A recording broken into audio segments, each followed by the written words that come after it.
وقتی میگیم که ایاک نستعین، باز اینجا بعضی از نقطه های است که رو باید بفهمیم. بس توحید در عبادات بدنی، اینال توحید در عبادات بدنی چی است؟ چشم تو باید یک موحد باشه. بنان چیزی را که الله برای چشمت گفته او کار نکن، تو باید نکنی، چون چشمت موحد است. الله گفته که از چشمت چه قسم استفاده بکن. چشم که موحد است و اونمو قسم کار میکنه که الله برش گفته. گوشی که موحد است، آنچه که الله برش اجازه داده امور مشنوه، چیزایی که اضافی هست. از این خاطر شما بعضی اوقات دیده باشین کسانی که در عقیده توحید در عباداتهای بدنی بسیار قوی است، عقیدهش خوب، متعقیدش مکمل است، شما پیشش غیبت بکنین، شما را اجازه غیبت نمیده. ما توحید در عبادات بدنی رو نمیفهمیدم. یکی از هم صنفیای ما بود، یک روز رفتم در اتاقش، از موریتانیا بود. موریتانیا یک کشور افریقایی هست، در اونجا علمای بسیار زیاده هستند. این همصنفی ما در عقیده توحید بسیار زیاد محکم بود.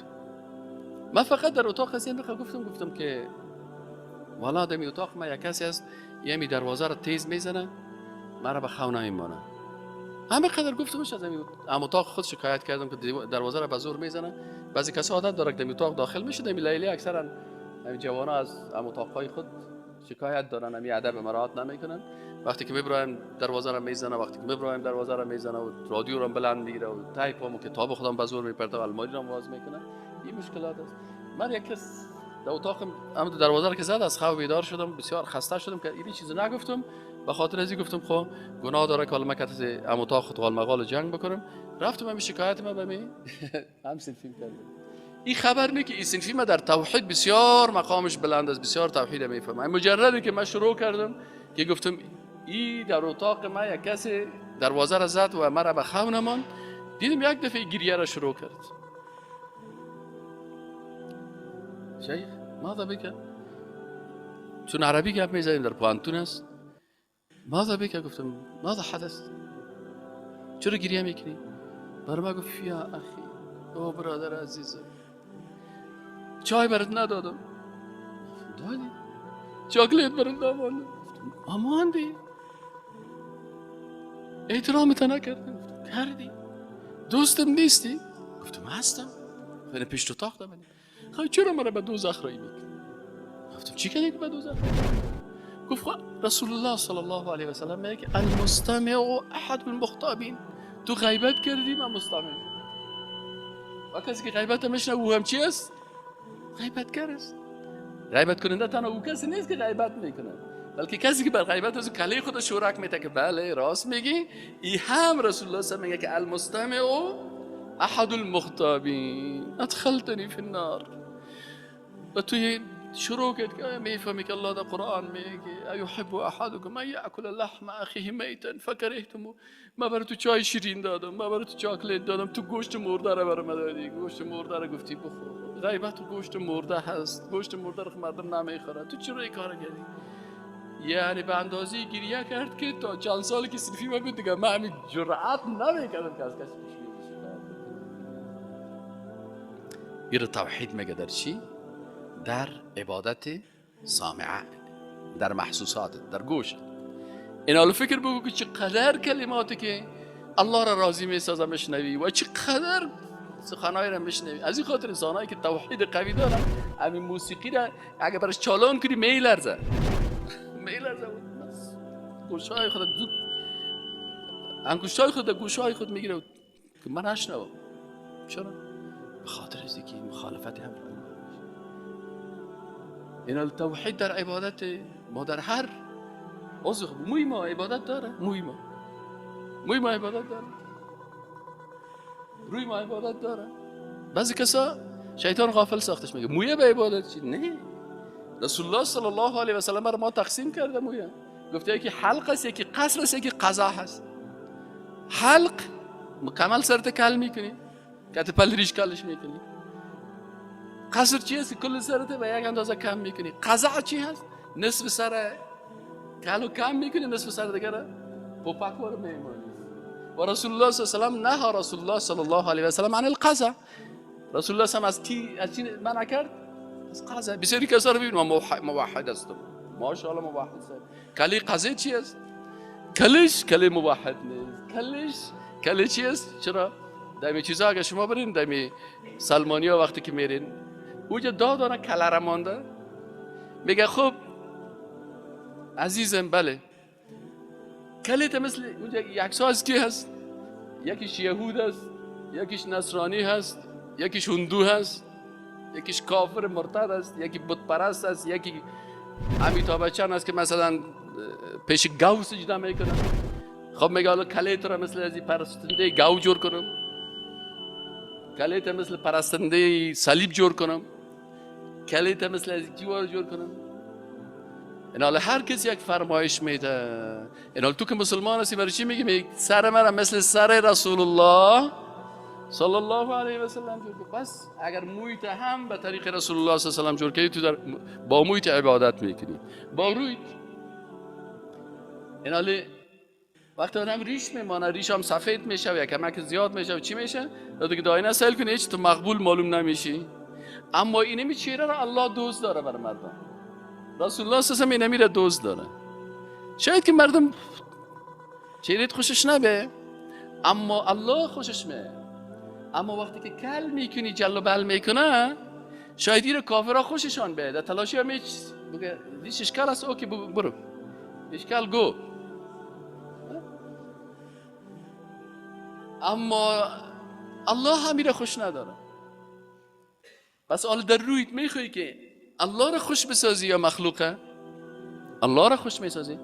پس در روی هم عبادت است. خانم ها وقتی که سطر میکنن روی خدا پت میکنن مصروف عبادت الله هستن. اما یکی دیگه آرایش کرده در روی سرک میبرایه، بیرون میبرایه، اعضای بدن روی جسمش مردم ببینن، این در معصیت الله هست. اگر با دست خود کار میکنیم در دست ما هم عبادت است. پس ما عبادت های بدنی داریم که هر عضو بدن ما، هر عضو بدن که مطابق امر الله استعمال میکنی در حقیقت عبادت بدنی را انجام دادی و ایاک نعبد را انجام دادی. اما بعضی کسا هست در نماز ایاک نعبد را مراعات میکنه اما در موی خود ایاک نعبد را مراعات نمیکنه، در روی خود ایاک نعبد را مراعات نمیکنه. پس وقتی که ایاک نعبد میگیم برای الله مفهوم کامل فکری ازی. شما مسلمان فکری باشین، مسلمان اعتقادی باشین، مسلمانی که عمیق قرآن بشناسی. ضرور نیست که انسان باید قرآن 10 مرتبه ختم کنه. یک نفر میتونه که یک سوره فاتحه را ختم بکنه و معنای دقیقش بفهمه پس دین عمل بکنه. این وقت ما میگیم ایاک نعبد باید قلب ما ایاک نعبد بگویم، محبت ما برای الله باشه. از این خاطر کسایی که محبت با دشمنای الله میکنن ما فلان دوست دارم، حتی هم یه عکس فوتبالر کافر وقتی که میمانی دوستی که از این میکنی اینو در قلبت جای میدی خطرناک است. خب شاید تو از نگاه سپورت خوشت بیاد اما چون کافر است دشمن الله هست. دشمن الله ولو که فوتبالر هم باشه باید خوشت نبیه. خب شاید سپورتش سعی کنی اما خوشت باید نبیه. هنرمند فیلم است نباید خوشت بیه. چرا که دشمن الله هست و تو محبت قلبی تو محبت الله را میکنی. وقتی که محبت الله را داری در قلب تو تولا و تبرا می باشه. با دوستای الله ولایت و دوستی و محبت داری. با دشمن الله باید چی داشته باشی؟ دشمنی داشته باشی. من پارسال یک چکر هندوستان به خاطر تداوی رفتم. در اونجا که رفتم که صدر اعظم اسرائیل آمده بود، نتانیاهو ای آمده بود هندوستان. خوندوا که از دوستی داره. یعنی باور بکنین که امیتاب بچنه که مردم افغانستان رو بسیار زیاد دوست داره، او زیاد هم دشمن الله را استقبال میکنه. از اون کدام بچهای مسلمان همونجا در اعلان گفت که 3 تا بچهای جوان مسلمان هندوستان به استقبال چیز نرفتن، به استقبال نتانیاهو نرفتن. ما گفتم الله سعی که از بسیار مسلمانای ما کدام خونیاشی هستن خوب هستن. از ما و شما که جورج بوش در افغانستان به باز شیخ الحدیثا میرن پیشش، شیخ التفسیرا و مولوی صاحبا و ترا باز اون تخته پشتش تپ تپ تپ تپ زده میره. اما اونجا تا بچهای فیلم که رقاصه هستن و گفتن من مسلمان هستم این دشمن الله هستم این نتانیاهو من نمیره. یعنی حداقل یک فهم دقیق از دین دارن که باید وقتی که محبت الله هست با دشمن الله نباید محبت بکنه. این حالا عبادت های فکری شد از نگاه فکر. عبادات قلبی شد از نگاه قلب و چند تا بود که اینجا ما شما گفتیم. عبادات های زبانی شد که چند عبادت مربوط زبان بشه، دعا، استغاثه، استعانت، تسبیح، تحلیل یا کلشان. عبادات بدنی، عبادت چشم، عبادت موی، عبادت زبان، عبادت گوش، عبادت دست، عبادت پا، کلش عبادت است. عمل بدن ما و شما در کجا هست؟ در مسجد است. پس بدن ما و شما مصروف چی است؟ عبادت الله هست، مصروف عبادت الله هست و این بسیار یک ارزش بسیار بزرگ است و این توفیق الله هست. یعنی به این بفهمین که الله ما و شما را دوست داره که توفیق داده اینجا بشینید. بسیاری کساس بسیار پیسه دار است، الله برش توفیق نداده. امروز قرار پیش یک فیلم چیچه ریموتک در پیشش است، گاهی یهود میشنوه و گاهی نصرانی را میشنوه، گاهی او را میشنوه، گاهی او را میشنوه. اما اینکه الله تو را توفیق میده که با وجود از اینکه تو جوان هم هستی، قوت‌های مثلا جسمیت بسیار قوی هست، قوای شهوانیت بسیار زیاد است، دشمنا در سر کله تو در یک کله جوان 10 مملکت کار میکنن. این روی آلمانی دیدی 10 مملکت تصویرش است، در سر یک کله تو 10 مملکت کار میکنه. پس این حال فکر کو سر قلب تو چند مملکت کار میکنه، سر فکر تو چند مملکت کار میکنه.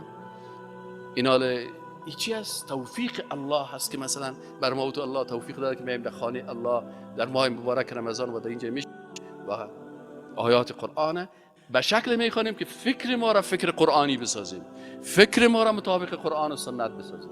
اما بسیاری کسا هست الله می توفیق برش نداده، یک چیز در دلش میگرده، خلاص مجالس دین، مجالس قرآن، مجالس مسجدی رو فراموش میکنه، ترک میکنه و بالاخره تا بزیدی تبلیغات میکنه و این مجالس مثلا به ضدش و به خاطر از بین بردنش کار میکنه. اما کسایی است که الله او را توفیق میده و وقتی که انسان توفیق حاصل کرد که در تو مجالس بشینه، خوشحال باشه که الله متعال یک نعمت بسیار بزرگ بر من نصیب کرده.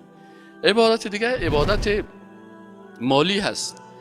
این حال یک انسان مسلمان وقتی که مصرف میکنه عایدات و مصارف، این حال ای هم روپیده که به خاطر دین الله با آنچه که الله بر تو اجازه داده مصرف میکنی، تو در حقیقت در عبادت الله هستی. برای فامیلت مصرف میکنی، برای خانوادهت مصرف میکنی، به خاطر تعلیم و تدریس و فهم گپای خود مصرف میکنی. یک کتاب میخری که او مثلا در رشته و مسلک تو برای تو منفعت داره، بر تو اجازه هست. این حالی کل ازی عبادت های مالی هست که انسان مسلمان با فکر 1 روپیه خود در جایی که الله ناراض میشه در او مصرف نمیکنه. الله کی بر تو جوان اجازه داده که در روسیت مثلا $1000 به سازنده بیتی؟ به اندازه $1000 باید در میدان حشر باید استاد باشی، جواب بدی. مشکل نیست، بسیاری کسا در روسی خود ساز و رقصی گپا رو میاره. اما اگر این فکر داشته باشه که برای الله گفتیم که ایاک نعبد، یعنی یا الله در مصرف کردن مال هم عبادت تو را در نظر میگیریم.